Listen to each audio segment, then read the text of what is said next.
Okay, we're now live.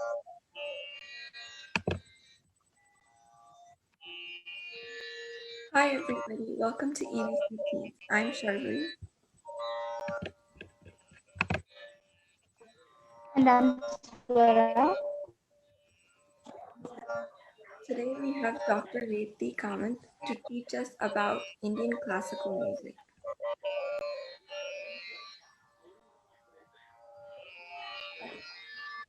Dr. Reti had her formal training from Mohan Kumar Tharkar, Dr. Ashwin Bhide Deshpande, and Dr. Arvind Tate. She is a B high-graded artist with AIR Pune. She's a gold medalist for the Master's Program in Classical Music from the SNDP University. She's also a recipient of the prestigious UGC Research Fellowship and completed her PhD under the able guidance of the Bhaskar Chandras Burkar.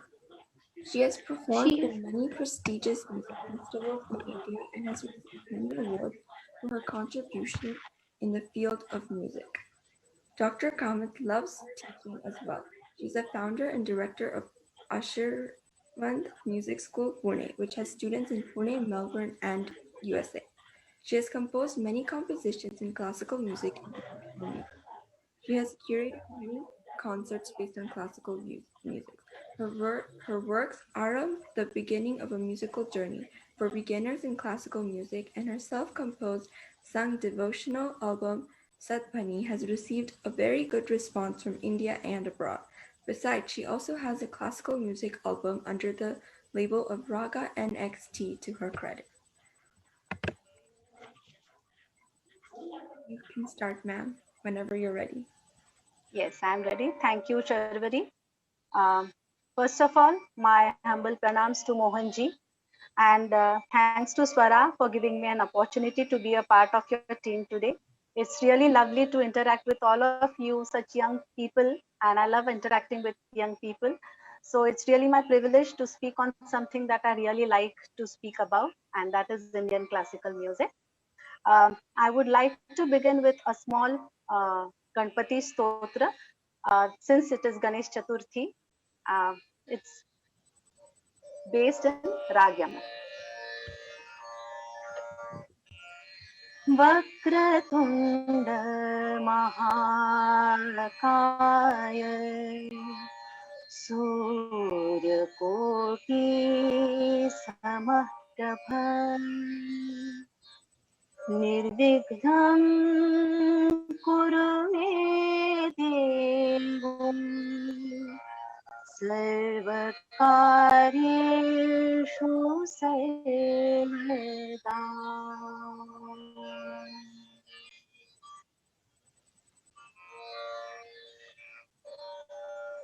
Well, when Swara came up with the subject of basics of Indian classical music, I thought it would be quite an easy subject for me to, speak about.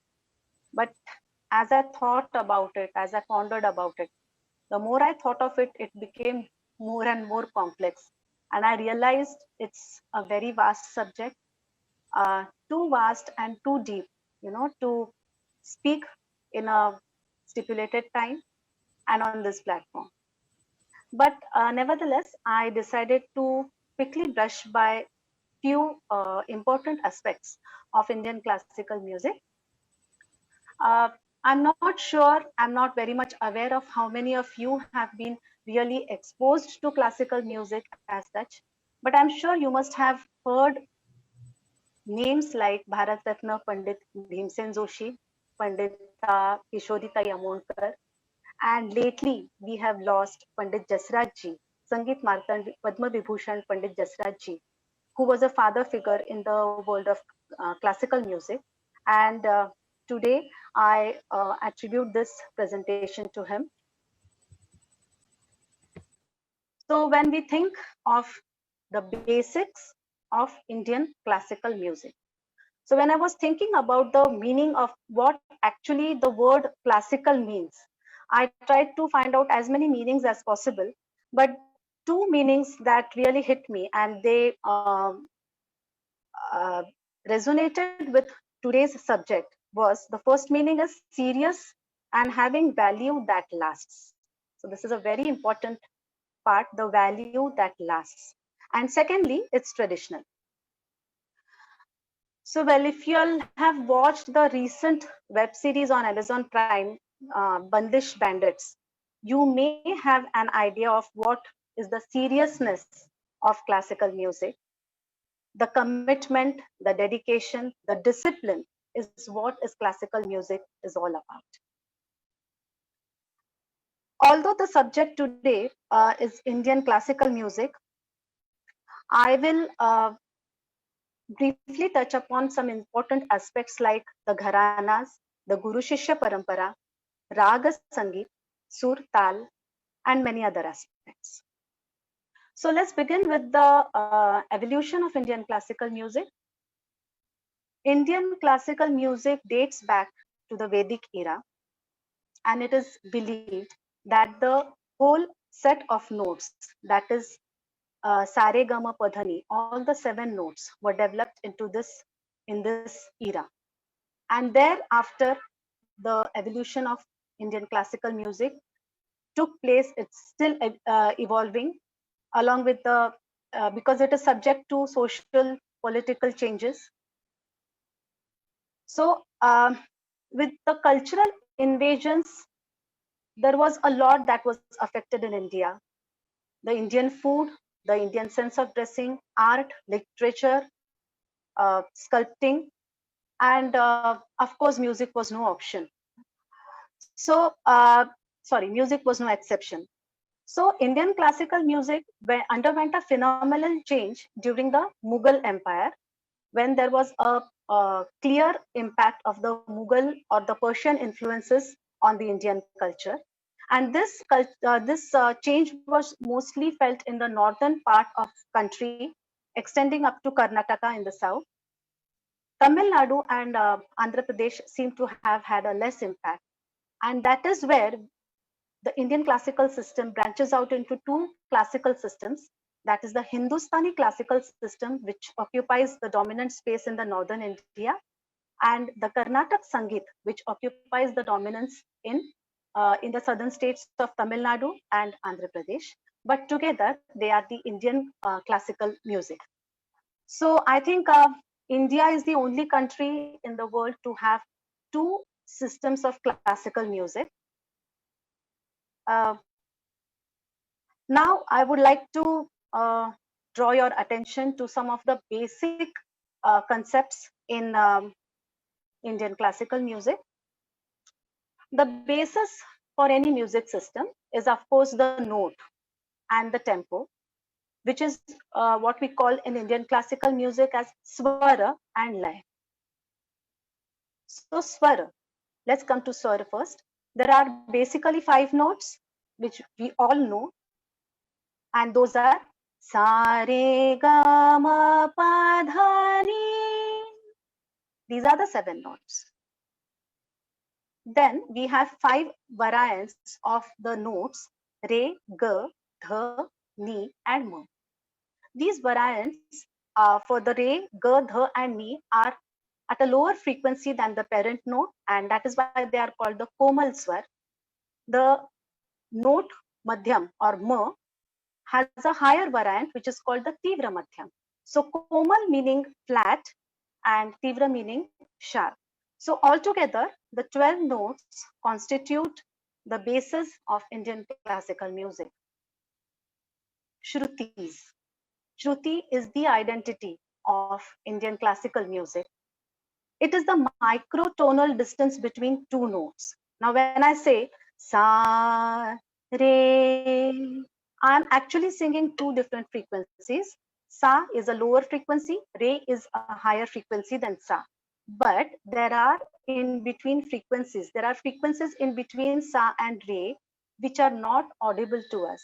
And that is why Shruti is a very subtle note that is that you can be able to listen to with long years of practice, and when the tanpura is very perfectly tuned. So After the notes, after the Shruti, we come to different embellishments in Indian classical music, which are called Alankar. So Alankar actually means jewelry in the literal sense. And jewelry is something that adds to the beauty. And in the same way, these embellishments add to the beauty of the music. So when I say, for example, when I say the uh, aroha or the ascending and descending notes of rag bhu, if I say sa re ga pa dha sa dha pa ga re sa, I'm in sur, I'm in tune, I'm in the line with rag bhu, but it doesn't touch the heart. But when I try saying so, sa re ga pa dha dha sa sa dha pa ga re ga re sa re dha sa. I feel from your expressions that it has created some impression on you. It has appealed to you. And that is the work of embellishments or alankar, as we call in Indian classical music. Now we come to the main aspect of Indian classical music, which is the rag. The rag is the identity of Indian classical music. It is just not possible for anybody to think of Indian classical music without the rag. So then what is a rag?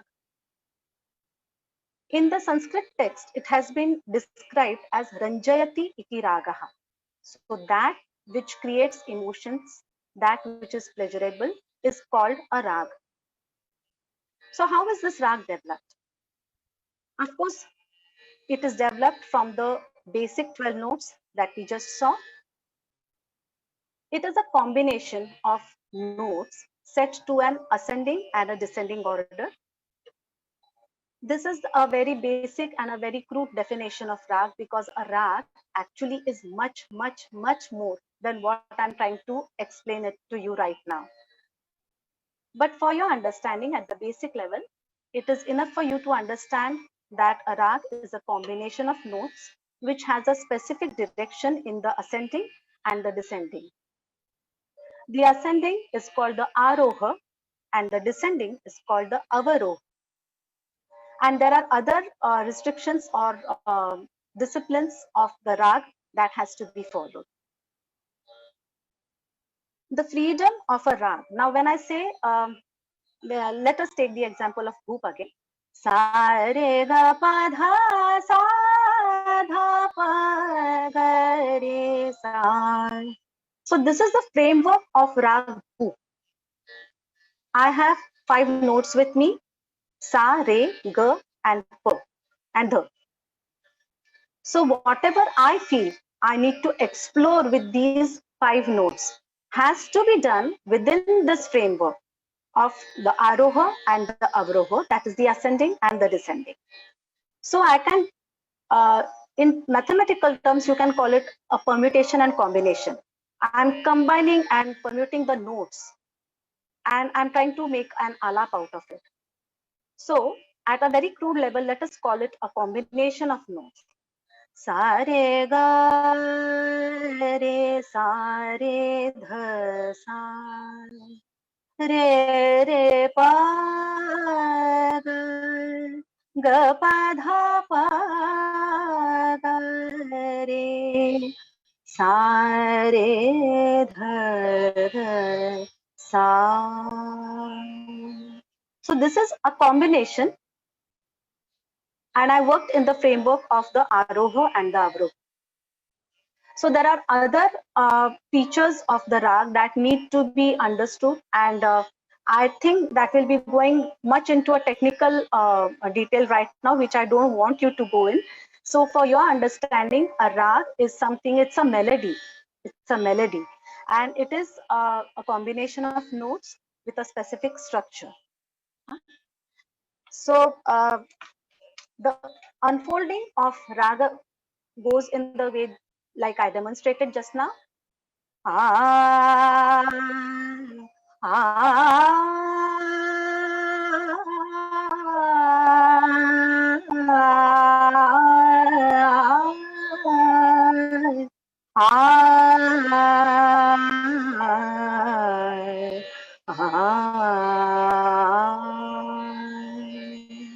this is an ala. Generally, the perception of Indian classical music is something that कुछ वो करते हैं उसको classical music कहते हैं. That is the general perception of a common man, and I wouldn't blame them because yes, we do express the rag, but it is just not the and part of the raga sangeet that is Indian classical music. It is much more than what it looks to be. So we make use of all the vowels, akar, ikar, ukar, and the consonants also to unfold the rag in different ways. Next, we come to the tal part of the Indian classical music, and here there is a difference in the Carnatic Sangeet and in the Hindustani Sangeet. So I shall be speaking right now on in terms of Hindustani classical music because I have been trained in that discipline, and I do not have any idea of the way it works in Carnatic discipline. So tal, what is a tal? So tal is something हम सुनते हैं, we listen to songs and we give the beats. Can you think of any song? Bam bam bole masti mein dole, bam bam bole masti mein to na na na. So this is the song, but what is this? This is something that I'm relating to it, and that is the rhythm. That is the rhythm, and in Indian classical music we call it lay. So I'm getting introduced to the lay. I'm finding something with the song, something common with the song, and that is I'm finding my lay with that song, and that is why I'm tapping my fingers, or sometimes we tap our feet also. So that is the lay or the tempo. So how is lay expressed in Indian classical music? Sorry.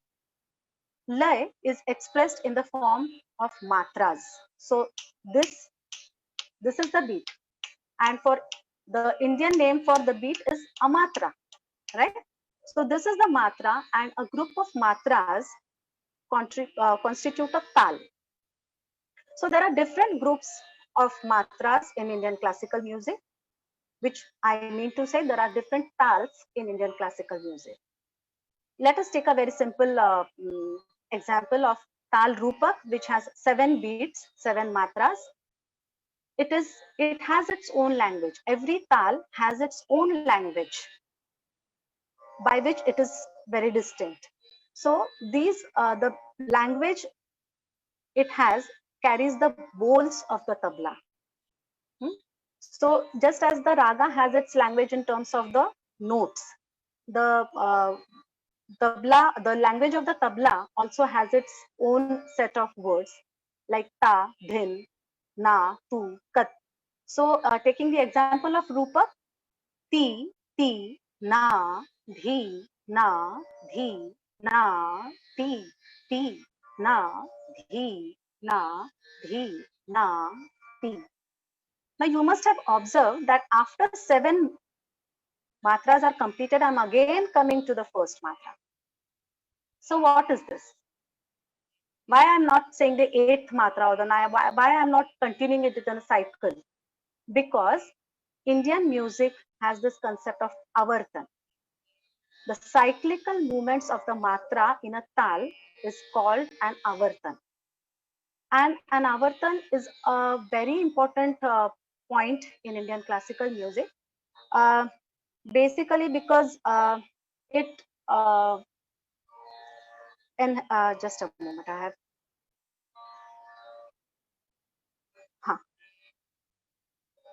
because it denotes the completion of one avartan, that is from the first matra in tal rupak. From the first matra I began my journey. From the first to second, one matra is completed. Second to third, third to fourth, fourth to fifth, fifth to sixth, sixth to seventh, and seventh to first. That is where the 7th matra is completed. and then I come on the first matra, and this is called the sum. इसको sum कहते हैं. So the sum is a very important part in the Indian classical music, because it is the point that suggests the completion of a musical expression. I think you may find it quite difficult right now to understand what is completion of a musical expression and all. But as you keep on listening to Indian classical music, you'll be able to understand that whatever the artist has to express through his notes in that given frame of avartan, it is a time frame. That expression ends at some point, which is the sum. Okay. So now next we come to bandish. So what is a bandish? Bandish is something that is constructed. It is bound, bandhana, bandish. So what is it that is bound? There needs to be some element that combines the swar and the tal. And this is in the form of words. The words in Indian classical music, they are very small. You cannot call them couplets actually, but yes, there are four lines in a bandish, and those four lines are enough to express the whole of raga. The bandish has been given utmost importance in our music, because it is believed, and it is so, that the bandish carries the uh, minuscule structure of the raga.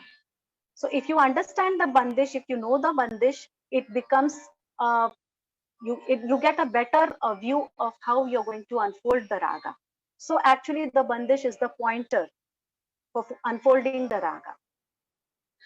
The bandish has importance in the sense also that since many ages, the bandishes have been passed on from generations to generations through oral tradition only. So I would like to share with you an example of Ustad Aladia Khan Saheb, who had by hearted 25,000 bandishes. And this is not an exaggeration, because there was no other way of communicating. Oral tradition has been a very hallmark of the Indian culture, and music is not away from it. So since the past ages, music had been transmitted orally from generations to generations, and this is how the bandishes have come down to the present generation, and they still hold the element of the rag strong within themselves. So this is all about the structure of Indian classical music. Then we come to different forms. So bandish, when I say a bandish, we generally mean, like I'll just demonstrate a bandish. A famous bandish, I think all of you can relate to. It has been adopted in a film also. It is based on Gahir Bhairav. अलबेला साजन आयो रे अलबेला साजन आयो रे मुरात मन सुख पायो रे अलबेला साजन आयो रे. So this is a bandish. This is the first part of the bandish. Similarly, different compositions in Indian classical music are Dhrupad. The Dhrupad is the oldest form of Hindustani classical music that is still alive today, and it's quite a rigid form of classical music. But the main subject of the bandish in Dhrupad is devotional. Similarly, Dhamar is a composition which is based on the concept on the subject of Holi only. Another interesting part is the Sargam Geet. So, what is a Sargam Geet? So, the name itself suggests that it is a Geet, it is a song which has only the Sargam in it. That is the names of the swars in it. So, I'll just demonstrate a short Sargam Geet in Rag Yaman. ग ग रे ग म प म ग ग रे नि रे सा ग ग रे ग म प म ग ग रे नि रे सा नि रे ग रे ग मधनि धनि मध पम ग ग रे ग म पम ग ग रे नि रे सा मधनि ध मध प सा नि ध नि रे सा नि मध प म नि रे सा नि मध प म ग म ध नि ध नि रे सा नि ध प म ग सा नि ध प म ग सा नि ध प म ग ग रे ग म प म ग ग रे नि रे सा. So these are the sargam geets, which are generally sung in a very fast tempo.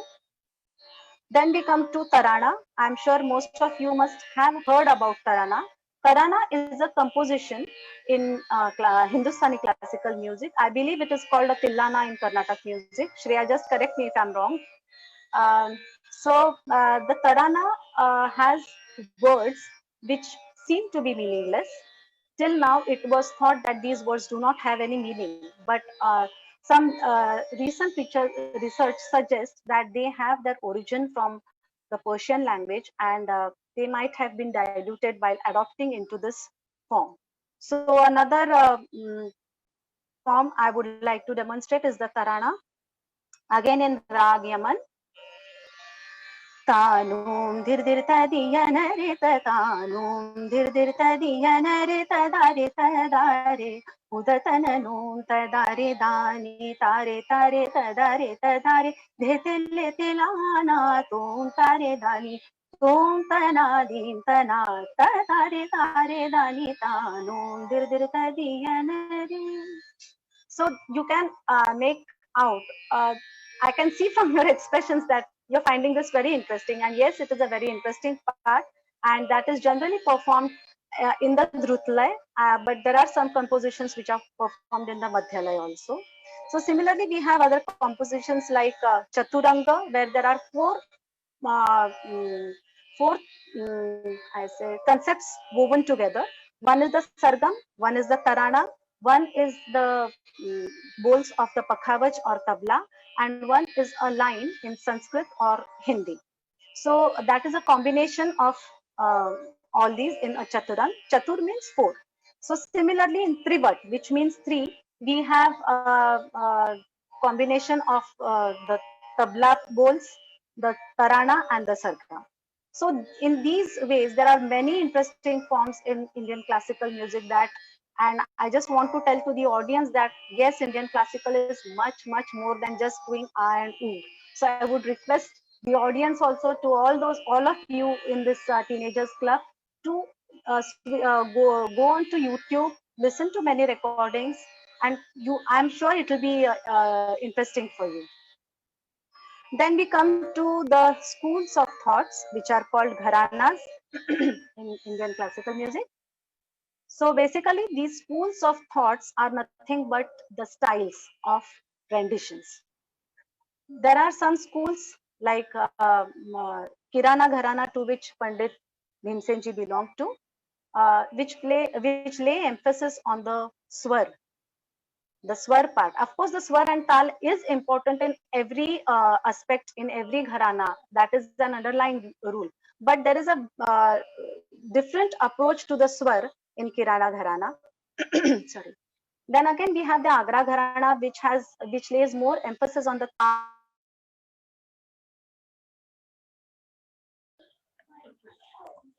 Ma'am, you're muted.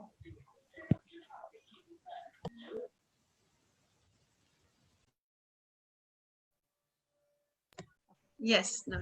So then we have the Jaipur Atroli Gharana, which has equal impact of the sur and the lay.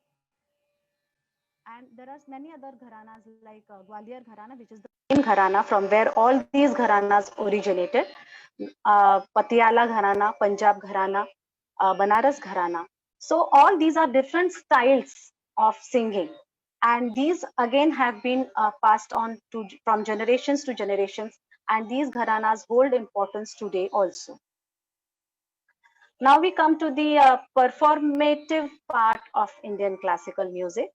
So when you see a typical Indian classical concert, what do you see? You see the vocalist or the instrumentalist who is there at the center, and on the right hand side is the tabla accompanist. Tabla is the tal accompaniment instrument in Hindustani classical music. the left side has the vocals, the vocal support. I'm sorry, the left side has the Swara Sangat support, which is in the form of harmonium, violin, or sarangi. And either the vocalist who is at the center, he or she may take the tanpura with them while giving the performance, or there are two students behind him which give the accompaniment of the tanpura. Coming to tanpura, tanpura is just as important as any other aspect of Indian classical music that we have seen till now. So why is it so important? Because the tanpura, if you see the structure of tanpura, it has got 4 strings.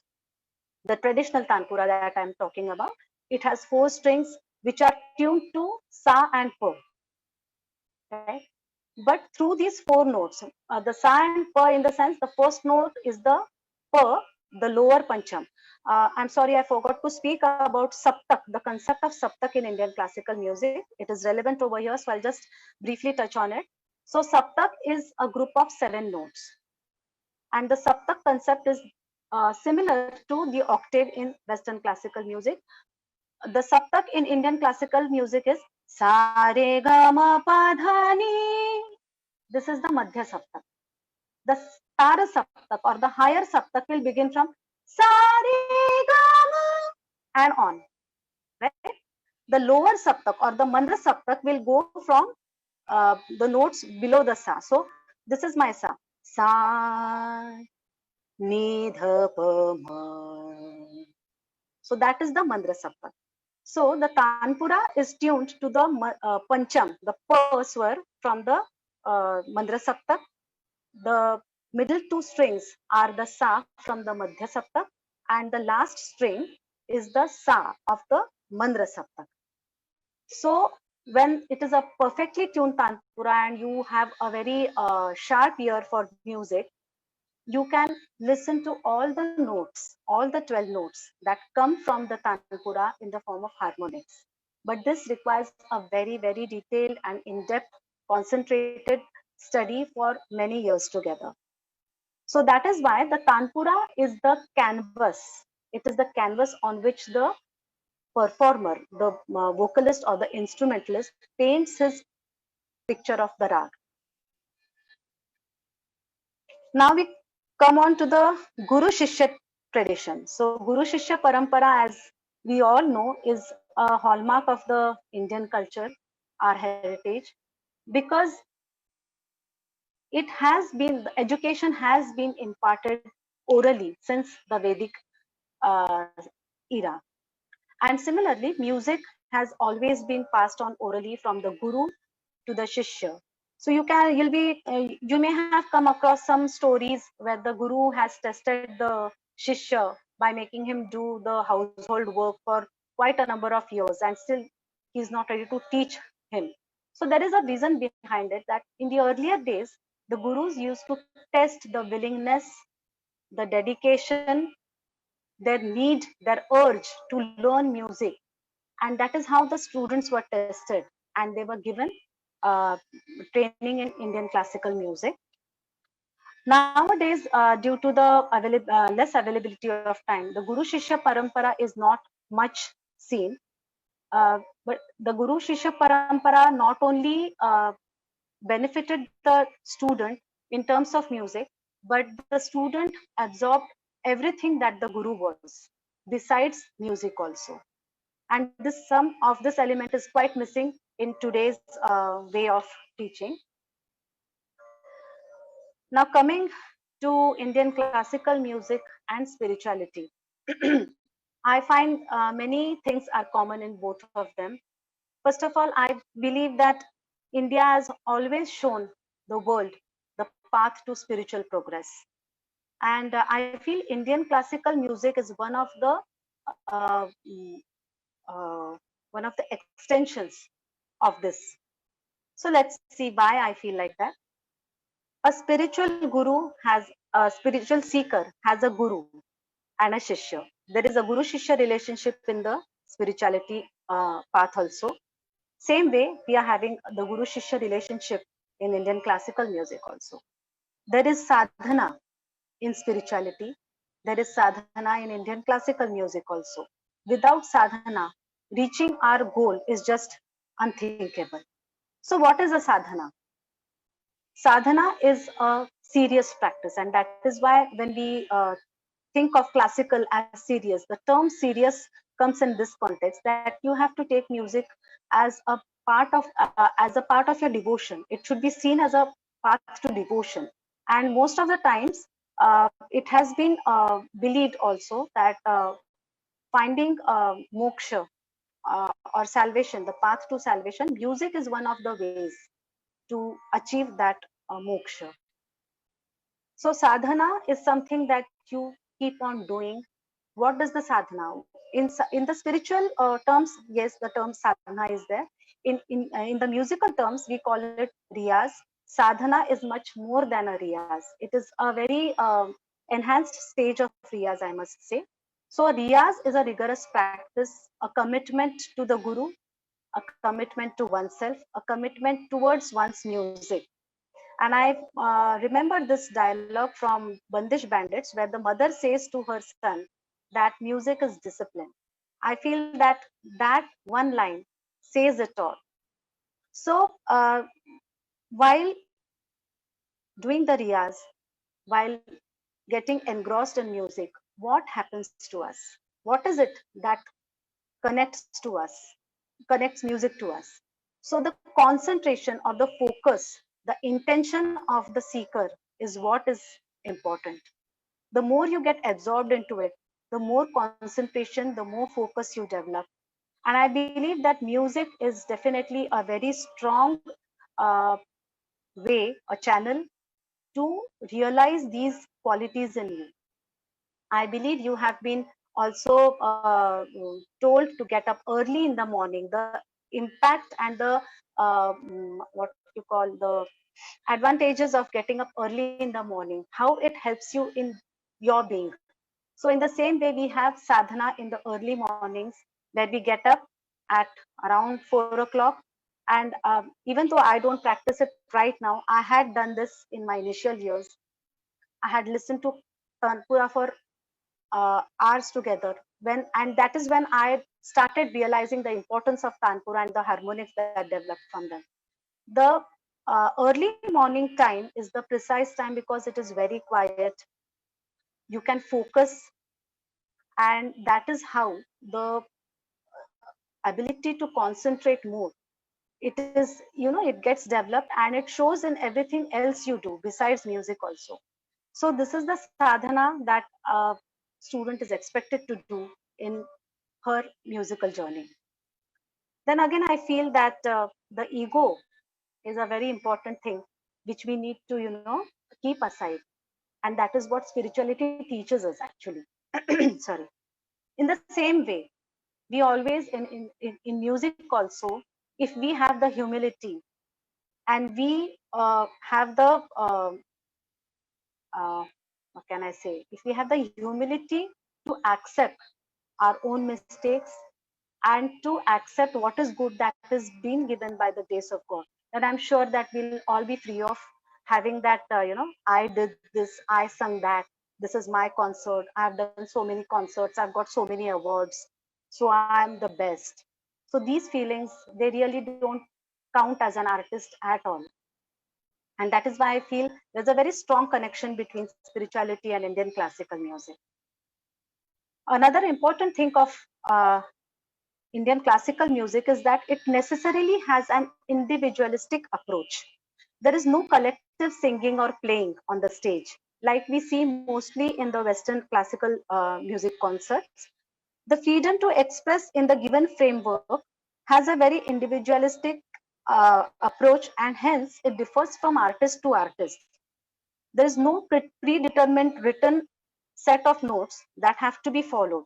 And this is the very individualistic approach that makes Indian classical music so distinct. So if you listen to Rag Yaman of Kishori Tai, of Bhimsen ji, Jasraj ji, or any other musician, or even on the instrument, you'll find that they're really different from each other.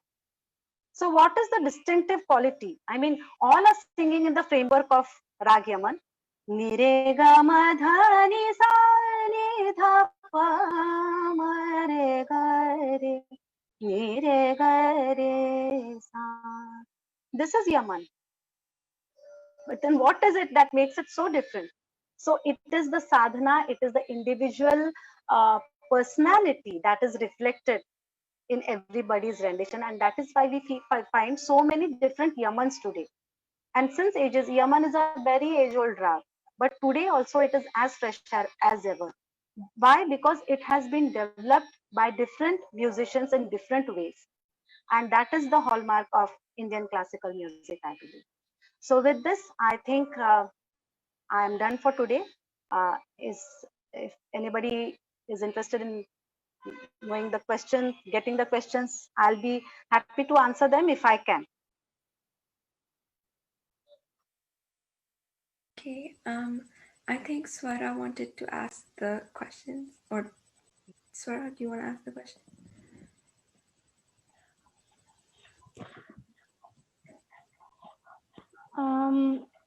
No, I think it's it. Okay, I have a question. Yes. So you talked about the different schools of thought for music. So what is something that varies? Like what makes each of them separate? Like I told you, the gharan, see, basically swar and tar will be common for all. Like, but there are intricate things like the swara lagav also.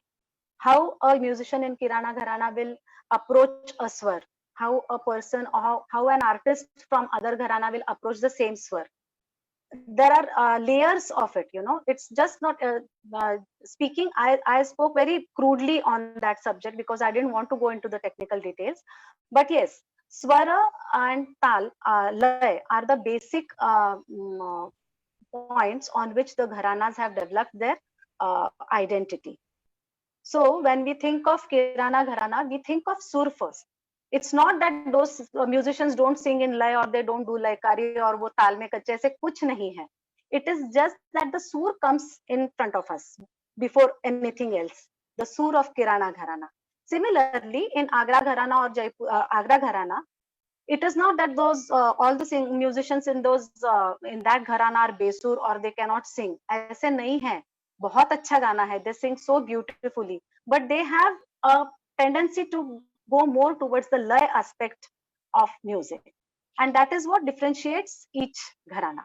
Those are the main points where the identities are made.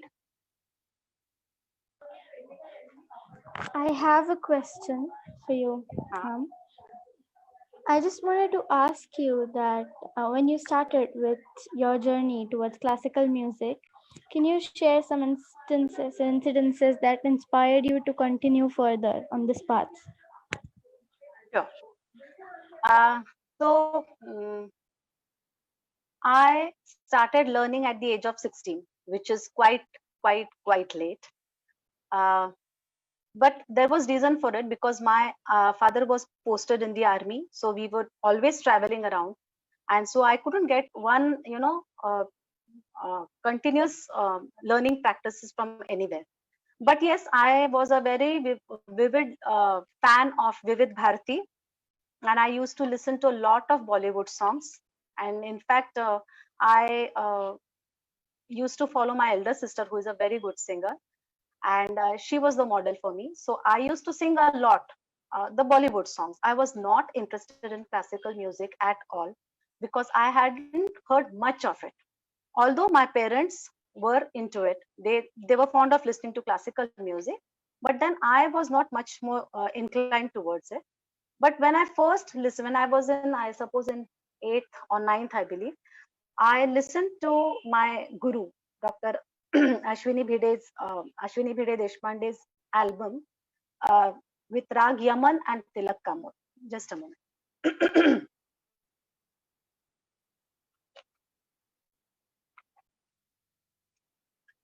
And I knew nothing of what I heard.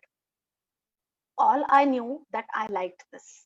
I didn't know the reason for it. I didn't want to find the reason for it. I bought 3 cassettes, because in those days the cassettes were there. And I listened to the first cassette so many times that it got all distorted. So I had to get 2 more cassettes to, but still I was haunted by that music. And that was the entry point for me to be into classical music.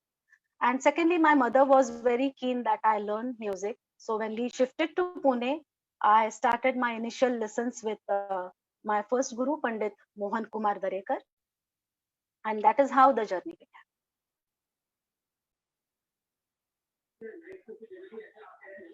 Wow. That was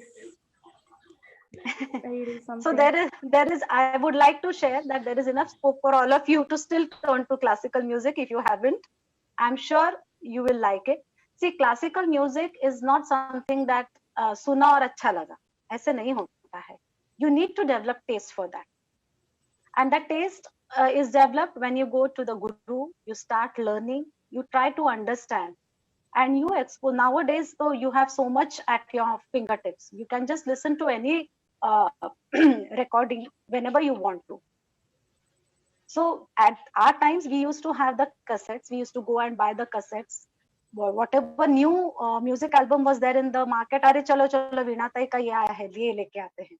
So that was the thing in our period. But now you all can do it literally. You can hear two old masters at the click of your fingers. So I would suggest that you at least start listening to classical music, and I'm sure it will lead you somewhere. So I have a question. You have a PhD in classical music. So when did you realize that this was your calling and this is what you wanted to do for the rest of your life? You mean the PhD or you mean the music as a calling? Music. Music. So just as I said, when I finished my 10th standard, when I was in Pune, that was the point when my mother insisted that I should be taking up classical music. And for that, I, in fact, changed my decision to take science, and I took commerce instead, so that I could devote more time to the riyaz and get a good training, good guidance from gurus. So actually speaking, I hadn't decided to become a classical vocalist at all. It was not in me. But when I started learning, when the process of learning began, then I thought, yes, this is something that I really like, and I would like to do it for the rest of my life. And that is how the calling came. So I have a question about creativity. So Indian classical music, like you said, is very individualistic. So how do you think it teaches people like a balance between sticking with the foundation, like using that, but also being creative and creating your own style? Can you please repeat the question? Couldn't get you clearly. Yeah. But classical music is very individualistic, and but there's also like rules you have to follow. So how does it teach you to keep a balance between the two, so that you're also making your own style but following tradition? Yeah, that is a part of the training process. The guru teaches you, the guru gives you the framework, because the guru only gives the framework, because you learn your raga sangeet from the guru only. So the guru gives you the framework. He teaches you how to explore in that given framework.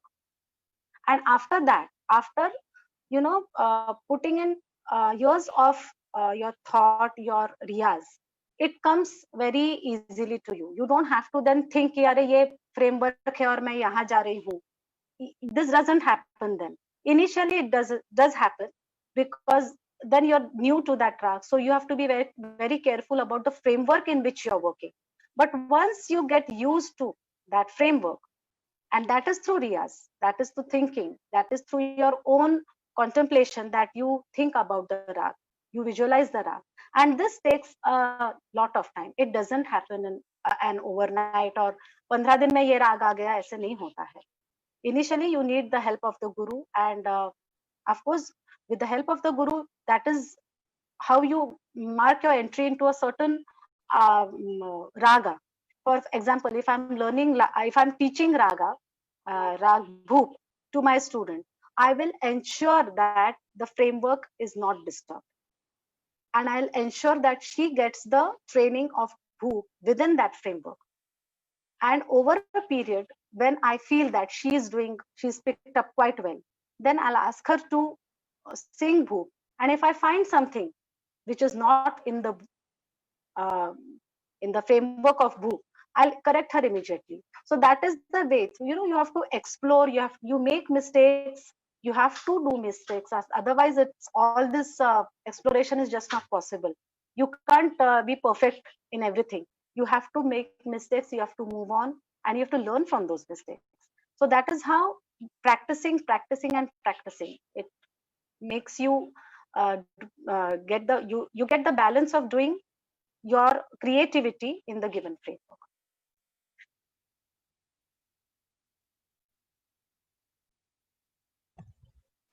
So, speaking about rags, I've heard lots of stories about different rags being able to and like induce rain or Yes, like what are light. those stories true? Is it scientific? Can you speak a little bit about that?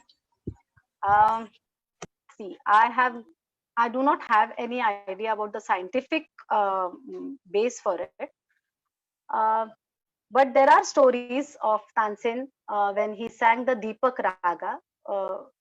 Fire was created, and it was created, and he had to be calmed down. And it is understood that his two daughters sang Miya Malhar, which is the calling for the rains, and that is how he was calmed.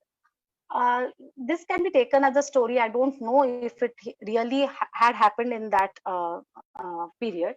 But see, after all, music is sound, right?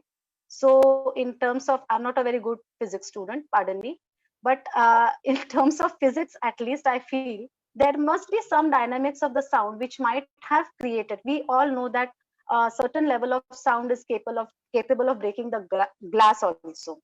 So that might have had the sound or the sur of Tansenji must have had an intensity of creating the fire, or not literal fire as such, but tremendous heat. We could, think of those terms. So I have another question. Yeah. Today, I think in today's generation, a lot of people are not exposed to classical music, or they don't know what it is. And what do you think we should do to show today's generation classical music so it's not something that, I guess, disappears, or something that we don't hold on to? Okay. Uh, so there are two parts in your question. One is disappearing of the Indian classical music, and the second part is how do we prevent that. So the first part is that Indian classical has been a witness to tremendous changes since thousands of years, and still it has had its own place. And I'm sure that it will remain. There's nothing that will happen to Indian classical music. I'm very optimistic about it. The reason is that I see very young people who are into classical music, who are taking up classical music very seriously, and there is hope. Of course, there is hope.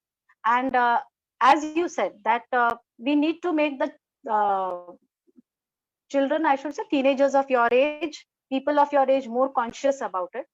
So I think whatever you're doing right now is the best thing that you're doing, creating such platforms, to create the awareness. Even out of 100 people, if we could even induce one or two people to take liking to classical music is a big thing.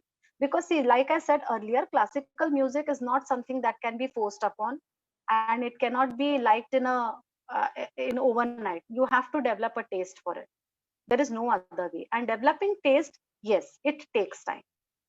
Classical music में जल्दबाजी बिल्कुल नहीं होती है. You can't just hurry into it. Now I've got the song, now I'm doing it, I've done the video recording, now my song is on YouTube. That is what is happening right now. But this doesn't happen with classical music, because as we said initially, it is serious music. It has to be taken up seriously. But yes, we can create a very good audience, a very good patron, because I feel Indian classical music is in need of patrons, not sponsors, who have their own, means in sponsoring a program. So we need patrons who really patronize arts, who of all, even classical music and dance for that matter. So we need to create a section which will devote their musicality in this way, by patronizing the arts, by becoming a good listener.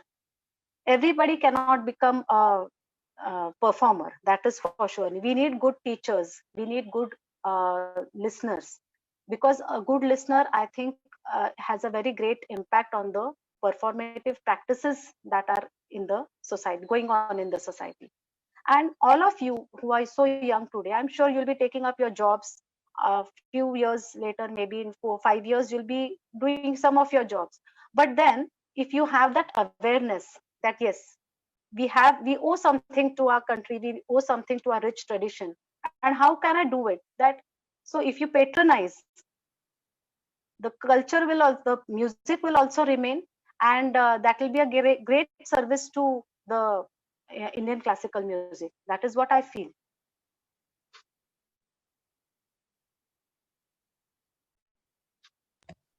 Yes, and I think more and more people are learning more, as you said, because of YouTube and the Yes, internet overall. There's more awareness and people are able to listen more. So that's a yes, really nice yes. thing. More exposure has in fact also helped. It has been detrimental also in some respects, but I want to focus only on the positive part of it. More and more children are learning nowadays, and they're taking interest. And I feel the role of a teacher is very important over here. How you train the students, how you keep them motivated, is also one of the ways in which, Sharvari, you said, how do you get them into classical music? So that is one of the ways. We need good teachers for that also, to keep them motivated. We need people to create awareness, and creating awareness just by organizing programs is not enough. We need to create educational programs like Shri Hemant Pendse, who is a very well-known vocalist in India. He has created programs that are educational in terms of classical music, and he aims to create a good listener through these programs. So many such projects can be taken up, and I would suggest all of you who are listening and watching this to tune into Anuja Kamath's series. She is doing a really wonderful job on YouTube, where she's explaining the basics of Indian classical music with very good intention, and she's doing it very beautifully. So I would recommend all of you who are interested into it to tune onto her channel and get more information about the basics. Thank you so much for this lovely session. It was Thank very you. nice and insightful. And for everybody watching, you can find EBC on Facebook, Twitter, and Instagram, and you can visit our website. So thank you. Thank you so much. Nice meeting all of you. Thank you. Thank you so much, ma'am.